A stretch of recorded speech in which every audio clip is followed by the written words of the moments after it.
Hello everyone, welcome you all on Mohari Devi Tapadia Girls College YouTube channel. Today in this video lecture we are going to discuss about the poem Britches, which is written by the famous American poet Robert Frost. So this is our second part on this particular poem Birches. तो हमने first part में birches क्या होता है और इसकी कुछ lines को कंप्लीट कर लिया था। बर्चेस क्या होता है मैंने आपको बताया, एक ट्री है जिसे हिंदी में हम बोलते हैं भोज वृक्ष। इसका जो स्ट्रक्चर है वो भी मैंने आपको बना के बताया था कि एकदम इसका जो स्टीम होगा यानी कि जो तना होगा वो एकदम पतला होगा और बहुत ही ज़्यादा फ्लेक्सिबल होगा, यानी झूल रहा होगा, वो इधर से उधर झूल सकता है आराम से, लेकिन वो टूटेगा नहीं। ओके, सो अपनी ये जो पोइम है वो क्या है, ब्लैंक वर्स है। एक बार हम इस चीज़ को रिवाइज़ कर लेते हैं। ये ब्लैंक वर्स की फॉर्म में लिखी गई है और इसमें टोटल लाइंस कितनी हैं, 59। ओके, सो हमने इसकी 9 लाइंस तक इसे कंप्लीट कर लिया। अब आप अपना जो टेक्स्ट है उसे सामने रखिए। इसकी 10th लाइन से अब आज हम इसे शुरू करते हैं। तो इससे पहले हमने पढ़ लिया था कि एक बर्चेस का ट्री है जो हवाओं से, आइसी स्टॉर्म से इधर उधर झूल रहा है, लेकिन पोएट को ऐसे लग रहा है कि किसी बॉय ने इससे, मतलब कोई लड़के जो खेल कूद कर रहे हैं उन्होंने इसे लटक लटक के झुका दिया है। ठीक है, लेकिन हुआ क्या है, हुआ तो इस तरह कि जो आइसी स्टॉर्म चल रहे हैं यानी कि जो स्नो है उसकी वजह से ये बहुत भारी हो गया है और एक तरफ झुक गया है। सो अब चलिए इसकी आगे की लाइंस पढ़ते हैं। तो as this tree cracks and crazes their enamel, यहाँ तक हमने पढ़ लिया था कि जो बारिश हुई है उससे बर्फ़ चटकने लगी है और उसका जो एनिमल है यानी उसका जो असली रंग है वो पेड़ का, इस ट्री का, बर्चेस का, वो दिखने लगा है।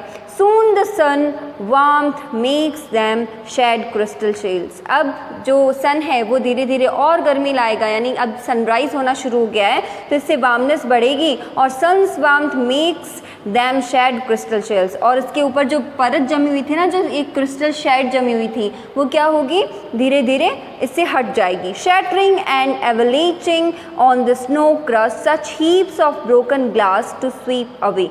अब इन लाइंस का मतलब यहाँ पे ये है कि इनके ऊपर जो कांच की सी जो परत बनी हुई थी ना क्रिस्टल की, वो क्या होगी, स्वीप अवे हो जाएगी, यानी अब वो चटकने लगेगी, टूटने लगेगी और इससे झड़ जाएगी। जो स्नो है वो इस पेड़ से झड़ जाएगी।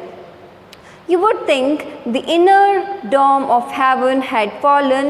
They are dragged to the withered bracken by the load, and they seem not to break, though once they are bowed। यानी कि अब इन लाइंस में पोइट रॉबर्ट फ्रॉस्ट हमें क्या बता रहे हैं कि they are dragged to the withered bracken by the load, यानी कि वो ड्रैग्ड हो गए, यानी कि बहुत ज़्यादा झुक गए हैं। किसके कारण, इसके ऊपर जो स्नो आई ना उसके कारण ये बहुत ज़्यादा जो ट्री है वो ऐसे झुक गया है, क्योंकि इसके ऊपर क्या है, स्नो ऐसे जम चुकी है, तो ये बहुत ज़्यादा एक तरफ झुक चुका है।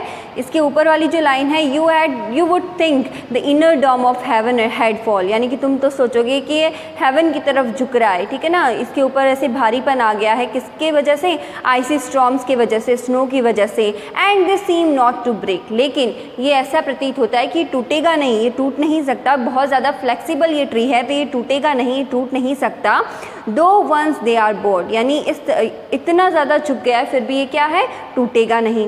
सो लॉ फॉर लॉन्ग, यानी बहुत टाइम तक झुके रहने के कारण, यानी बहुत टाइम तक इसके ऊपर स्नो रहने के कारण ये बहुत टाइम तक ऐसे झुका रह गया ना, तो इसका इसमें है ना जो ये बैंड है ना झुके रहने का, ये परमानेंट हो गया, यानी कि अब ये ऐसे ही झुका हुआ रह गया है बहुत टाइम तक इसके ऊपर बर्फ़ रहने के कारण।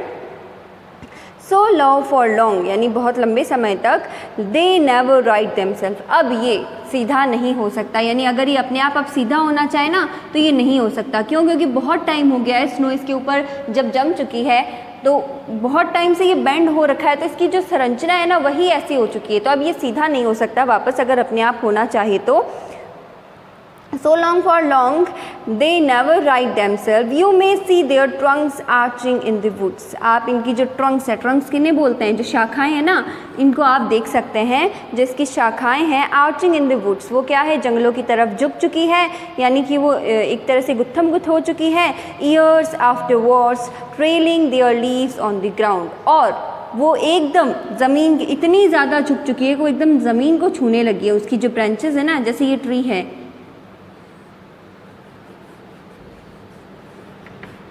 ये ट्री है ना, अब इसकी जो ये ब्रांचेस है वो बर्फ़ के कारण बहुत ज़्यादा झुक चुकी है और साथ ही साथ जो इसकी लीव्स है ना वो भी क्या हो चुकी है, ज़मीन को टच कर चुकी है। एक तरह से जब वो स्नो झड़ रही है तो उसकी लीव्स भी उसके साथ झड़ रही है, तो वो भी क्या हो चुकी है, नीचे गिर चुकी है।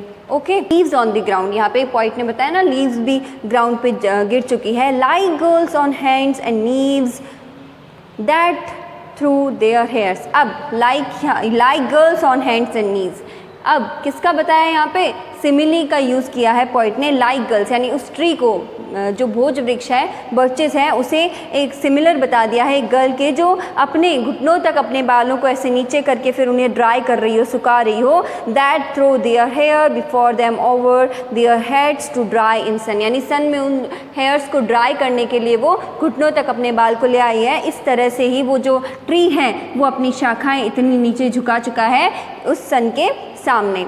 But I was going to say, when truth broke in with all her matter of fact about the ice storm, I should prefer to have some boy bend them as he went out and in to fetch the cows. अब point वापस जहाँ से शुरुआत की थी point ने कि किसी लड़के ने ही इन्हें झुकाया होगा, बर्फ़ तो इतना नहीं झुका सकती, उसी बात पे पॉइंट अब वापस आ जाते हैं। Before them over their heads to dry in sun, यानी पहले तो एक लड़की से कंपेयर कर दिया, अब वापस क्या कर रहे हैं, with all her matter of fact, यानी कि ये सब तो ठीक है लेकिन मुझे ट्रुथ ब्रोक क्या लग रहा है यहाँ पे, यानी सच्चाई मुझे तो यही लग रही है इसमें कि I should prefer to have some boy bend them, कि किसी लड़के ने ही इसे बेंड किया है।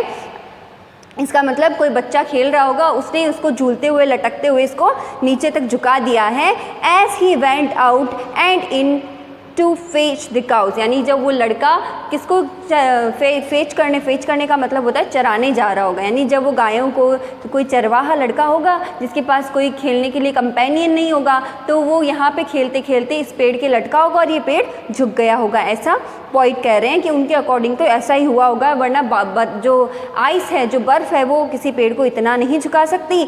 सम boy too far from town to learn baseball, यानी वो लड़का जो बेसबॉल को नहीं सीख सकता, यानी बेसबॉल खेलने के लिए कंपेनियंस चाहिए, साथ में और भी साथी चाहिए खेलने के लिए, जिसके पास साथी नहीं है खेलने के लिए, जो अकेला लड़का है उसी ने इसको लटक के झुकाया होगा, वो इसके साथ खेल रहा होगा। Whose only play was what he found himself, यानी उसका तो सिर्फ खेल यही है कि वो खुद से क्या खेल सके, यानी उसके पास कोई साथी नहीं है खेलने के लिए, कोई उसका कंपेनियन नहीं है, कोई उसका फ्रेंड नहीं है, तो उसने उस पेड़ की लटक के अपना खेल किया होगा, इसलिए वो पेड़ जो है, ये जो बर्चेस है जो है वो एकदम से बैंड हो चुका है अकॉर्डिंग टू पॉइंट। ओके, सो आज हमने इसकी जो 26 लाइन्स हैं उसे यहाँ पे कंप्लीट कर लिया है। होप आपको अच्छे से समझ में आ जाए। फिर भी आपको किसी भी तरह का डाउट हो तो प्लीज़ मुझसे शेयर कीजिएगा। अब हम इसके नेक्स्ट पार्ट में मिलते हैं इसकी नेक्स्ट लाइन्स के साथ। तब तक के लिए bye bye, take care and thank you.